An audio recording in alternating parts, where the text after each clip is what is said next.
강원도 평창에선 가능했던 일이 경기도 수원에선 안 되는 일이 생겼습니다. 이남희 차장. 네. 어떤 얘기인가요? 바로 쓰레기 봉투 실명제입니다. 네. 어떤 일이냐면요. 수원 영통구에서 다음 달 초부터요. 네. 쓰레기를 보통 배출을 할 때 만약에 이제 개인 집일 경우는 가령 아파트를 산다. 그러면은 무슨 아파트 몇 동 몇 호에서 이 쓰레기를 내놨습니다. 네. 봉투에 직접 주소를 기재해라. 이렇게 밝혀서 지금 논란이 커지고 있습니다. 자, 쓰레기장에서 보면 저희가 종량제 봉투 많이 보잖아요. 네. 저 영상 저희가 좀 준비한 모습 보여드렸으면 좋겠는데 저렇게 버리는데 저기다 주소를 쓰라고요. 그럼 뭐가 좋아지죠? 붙여서요. 일단은 쓰레기를 많이 줄일 수 있다. 이게 어떤 업소, 어떤 가게 음식점일 수도 있고요. 집일 수도 있는데 이게 여기 어떤 집에서 나오는 겁니다라는 거를 밝히는 것이기 때문에 네. 쓰레기를 줄이는 효과가 있다는 겁니다. 지금 수원 용통에서 파는 정말 그 종량제 봉투인데요.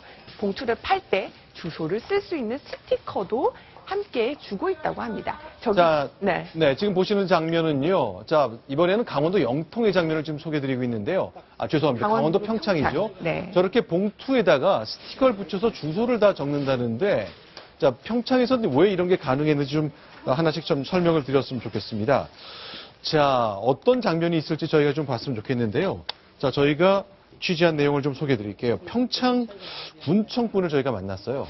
어떻게 설명하길래 우리 동네에선 이런 것이 가능한지 들어보겠습니다.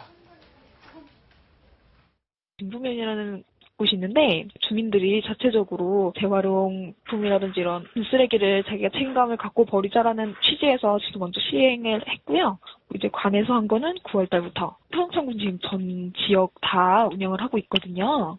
처음에는 이제 어느 정도 담배가 있었거든요. 뭐 또 개인정보 사항이다 이렇게 얘기가 좀 많이 나왔는데 저희가 주소를 반드시 적지 않아도 수거를 하다 보니까 민원이 그렇게 많지 않았거든요. 기존에는 음식물이랑 재활용품이랑 다 섞여 나왔었는데 하루 폐기물 발생량이 8.3톤 감량했고요. 쓰레기 배출 양이 전체적으로 줄었어요. 근데 평창군청 관계자 말씀을 들어보니까 쓰레기 봉투에 자기 주소를 다 썼더니 쓰레기 양이 줄더라. 그리고 분리수거 안 하는 분들도 많이 줄더라. 그런 얘기네요. 그리고 내 주민들이 자발적으로 또 나는 아이디어였다라는 얘기도 했고요. 또 하나 중요한 것은 근데 꼭 억지로 주소를 다 쓸 필요도 없었다라고 얘기를 하거든요. 네. 근데 지금 수원에서 논란이 되고 있는 경우는 아니 이거 몇 동 몇 호 주소를 다 쓰면 이것이 어떤 개인정보 노출에 의해서 범죄에 악용되거나 뭐 스토킹 피해자가 나타날 수도 있고요. 그런 네. 범죄 악용 소지도 있는데 이런 대책은 과연 있느냐 하면서 지금 논란이 커지고 있는 겁니다. 그러니까 이 수원에 사시는 분들이 올린 글을 제가 보니까요. 쓰레기만 보면 네. 아 이게 여성 혼자 사는구나라는 것도 알 수 있는데 그렇죠. 거기에 주소가 다 적혀 있으면 나쁜 생각 갖는 사람들한테는 내 신상을 다 드러내는 것 같다. 불안해 하시는 거잖아요. 그렇죠. 그런데 만약에 구청에서 관련해갖고 이렇게 주소를 써냈을 때 개인정보 어떤 밝혀지는 것에 대한 대책이 있냐. 거기에 대해서도 지금 확실하게 방안을 나타내지 않았기 때문에 지금 불만이 더 커지고 있는 겁니다. 자, 그러니까 강원도의 평창군에서는 우리가 먼저 하겠다는 것 때문에 가능했던 거고 수원의 영통에서는 이제 기관 차원에서 지방자치정부가 하자고 제안을 했기 때문에 관 주도냐 민의 자발적인 참여냐 그런 차이가 그 결정적인 차이를 낸 것 같군요. 역시 스스로 하겠다는 것, 주인의식이 있을 때 뭔가 큰 변화가 있는 것 같습니다. 자, 지방 얘기 나온 김에 하나 좀 더 볼까요? 전남 여수에서 있었던 일인데 이게 어젯밤 상황입니다. 도대체 무슨 일이 있었던 겁니까? 24일 밤 상황인데요. 바로 네. 밤 10시 40분에요. 버스 정류장, 우리가 기다린 버스 정류장 한 화면에 음란 동영상이 40분 동안 네. 방영이 돼서 논란이 됐습니다. 어떻게 이게 가능한지 좀 이해가 가지 않는 분이 있으실 텐데요. 자, 화면을 보면 뿌옇게 나옵니다만 저게 여수에 있는 보통의 버스 정류장 모습이죠. 네, 누군가 이거를 이제 촬영을 해가지고 인터넷에 올라가면서 아 이런 일이 다 있다니 해서 화제가 됐고요. 당시에 이제 직원들은 다 퇴근한 상태에서 저 얘기를 듣고 뒤늦게 네. 직원이 이 교통 관제하는 관련된 직원이 출근을 했지만은 제어할 수가 없었다고 합니다. 자, 그러면 현장에서 직접 음란물이 돌아가는 버스 정류장 모습 스크린을 본 분의 얘기를 직접 저희가 들어봤습니다. 확인하겠습니다.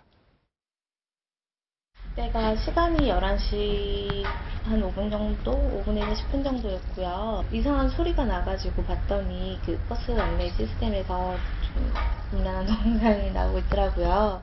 처음에는 황당하죠. 황당했다가 웃기다가 이제 좀 불쾌하더라고요. 공공장소이기도 하고 학생들이 많이 있었어요. 이 과정을 좀 정리해 주세요.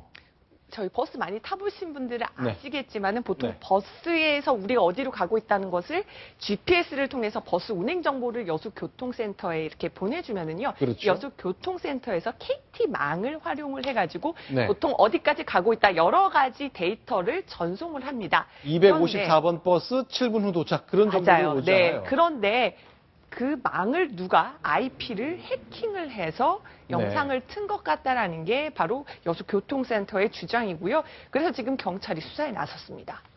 자, 여수에 있었던 일입니다. 바로 이제 저희가 낮 시간에 촬영한 이곳인데 정말 큰 길가에 있는 버스 승강장이잖아요. 뭐 학생들도 정말 좀 미성년자들도 많았다는데 저 영상을 보고 얼마나 놀랐을까요? 알겠습니다. 자, 이제 여수에 있었던 일, 평창과 수원, 영통에서 있었던 일 세 가지 정리해 보았습니다.